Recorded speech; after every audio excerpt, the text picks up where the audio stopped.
नमस्कार, आप लोग देख रहे हैं सीतामढ़ी तेज से मैं सत्यम ब्याहूत। जैसे कि बात करें पूरे बिहार में पंचायती चुनाव को लेकर आगमन शुरू हो चुका हुआ है। सभी मुखिया डोर टू डोर जाकर प्रचार करने लगे हैं। प्रत्याशी लोग, आइए मुखिया प्रत्याशी इनसे भी बात करते हैं और जानते हैं कौन से गांव से बिलोंग करते हैं और इनका परिचय भी जानते हैं। आपका धन्यवाद। मेरा नाम मोहन राय हुआ। मेरी पत्नी अनीता देवी निवर्तमान मुखिया है और फिर इस बार हम चुनाव मैदान में हैं। पिछले ये ग्राम पंचायत रतनपुरा के अंतर्गत आता है और मेरा घर सहनिया पट्टी में हुआ। हमारे पंचायत में चार गांव हैं, पठनपुरा, रघरपुरा, अदलपुर, सहनिया पट्टी। अब वर्तमान मुखिया भी रह चुके हैं। हाँ, वर्तमान में मुखिया हम हैं। हमारी पत्नी मुखिया है। प्रतिनिधि करता हो? हाँ, हम प्रतिनिधि करते हैं उनका।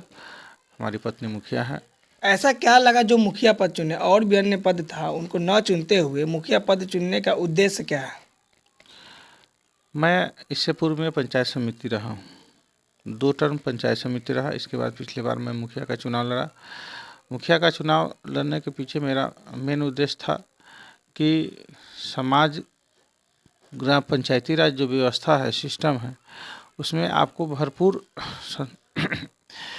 सरकार के द्वारा व्यवस्था उपलब्ध है, कराए गए हैं। आप पंचायत के विकास में अहम भूमिका निभा सकते हैं। समाज के उत्थान में एक मुखिया का बहुत अहम रोल होता है और हम जिस पंचायत से बिलोंग करते हैं वहाँ जो है अधिकांशतः आबादी अति पिछड़ा महादलित की है और उसको उत्थान करना मेरा उद्देश्य था और इस उद्देश्य के साथ हम पंचायत चुनाव में आए। जैसे कि आपने बोला सरकारी योजना है सब, एक योजना इसी में है, इंदिरा आवास योजना और शौचालय का योजना।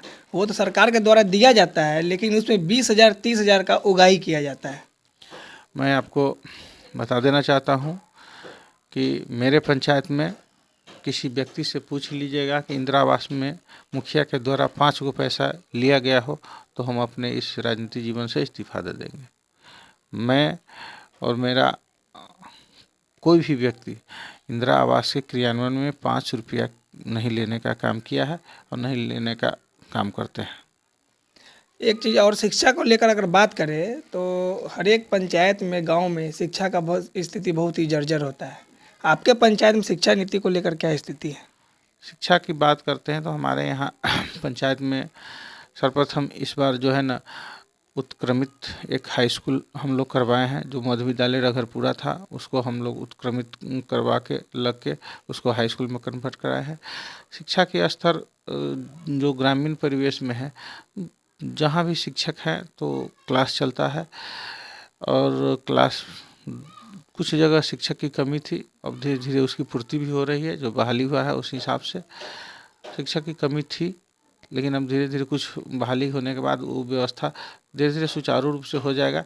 ये बिहार सरकार के हैंड की चीज़ है। हम लोग यहाँ जो व्यवस्था है उस हिसाब से विद्यालय को संचालित कराने में सहयोग करते हैं और उस पर निगरानी रखते हैं कि विद्यालय मेरा समय चले, बच्चे उपस्थिति हो, उसकी व्यवस्था सही रहे। इसकी देख रेख की जिम्मेदारी हम लोग के पास है, हम लोग उस पर निगरानी रखते हैं। स्वास्थ्य का बात करें तो स्वास्थ्य को लेकर क्या स्थिति है? हमारे पंचायत में स्वास्थ्य का सबसे पहले तो एक स्वास्थ्य सेंटर चल रहा था, सब सेंटर सहनिया पट्टी में बहुत पहले से सब सेंटर चालू था और उसका भवन नहीं था तो भवन ऐसे भाड़े पर चल रहा था। एनएम आती थी, अब समय से अपना टीकाकरण जो भी वर्क होता है वो करती थी। और अभी फ़िलहाल हम लोग उस स्वास्थ्य उपकेंद्र के लिए ज़मीन का रजिस्ट्री करवा के उप स्वास्थ्य केंद्र हमारे गांव में सहनिया पट्टी में प्रस्तावित है, पास हो गया है, जो टेंडर में चला गया है और टेंडर भी हो चुका है। ये चुनाव के बाद भवन का निर्माण होगा। इसलिए स्वास्थ्य के क्षेत्र में एक समझिए बहुत दूरगामी व्यवस्था हमारे पंचायत में हुआ है कि स्वास्थ्य उपकेंद्र यहाँ बनना फाइनल हो चुका है। जैसे कि 5 साल भी आपका काम रहा है, 5 साल में क्या क्या ऐसा कार्य आप अपने द्वारा किए हैं? सरकार के द्वारा दिया गया लाभ में क्या क्या प्राप्त करवाया अपने जनता को? सबसे पहली प्राथमिकता हमने सड़क को दिया। काहे कि हमारा जो पंचायत था रघरपुरा, जहाँ एक भी सड़क पीसीसी नहीं था, अदलपुर जो अल्पसंख्यक का मोहल्ला था, एक भी जगह सड़क नहीं था, ऐसे ही टूटा फूटा सब था। तो हमने सबसे पहले प्राथमिकता दिया है सड़क को। पंचायत का 90% जो ग्रामीण सड़क है उसको हमने पीसीसी पक्कीकरण करने का काम किया है और लगभग हम उस काम को समाप्त कर चुके हैं। थोड़ा मोड़ा जो गली उली बचा हुआ है वो काम बाकी है, उसको भी अगले पंचवर्षीय में हमारा सोच है कि उसको भी समाप्त कर लेंगे। अगर यहाँ की जनता फिर से आपको बनाती है तो आपका फर्स्ट कदम क्या रहेगा, पहला कदम किस पे रहेगा? यहाँ की जनता हमको चुनाव जिताती है तो हम इस बार जो स्वच्छता अभियान में जुड़े उसके ही उस परिणाम से हमको जिला सेंट्रल क्या बिहार से हमारा पंचायत को कचरा प्रबंधन के कार्य हेतु चयन किया गया है। सीतामढ़ी जिला में ही कुछ ऐसे ही पंचायत है जिसको कचरा प्रबंधन कार्य के लिए चयन किया गया है, जिसमें मेरा पंचायत 1 नंबर पर आता है। सुरसन ब्लॉक में 2 ही पंचायत चयन हुआ है और इसमें मेरा पंचायत सबसे 1 नंबर पर है और जिसका सारा डीपीआर हम तैयार करके भेज चुके हुए हैं। और ये मेरा मेन मकसद भी था कि हम अपने पंचायत को कचरा प्रबंधन मुक्त करें और सारा नाली को व्यवस्थित करके सारे बड़े बड़े नाला को भी सुव्यवस्थित करके नदी में गिरा दें कि आम जो ग्रामीण है जिसको पानी का मूल समस्या पानी बहाने का होता है, गांव घर में रोड पर कचरा पानी के चलते लग जाता है और हमको सौभाग्य से हमको ये व्यवस्था सरकार के द्वारा मिल चुकी है।